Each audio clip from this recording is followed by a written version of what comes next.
Bukod sa mga taga Metro Manila ay naghahanda na rin para sa pista ng Poong Jesus Nazareno ang mga taga Lawag, Ilocos Norte at Balanga, Bataan.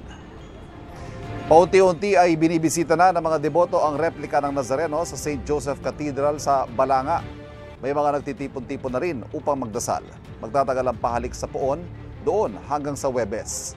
Magdaraos naman ng mga misa, kinahapunan at prosesyon pagkatapos.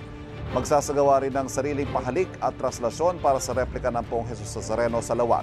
Bukod sa sagradong imahin, inayos na rin ang kapilya dahil sa inaasahang pagdagsa ng mga deboto.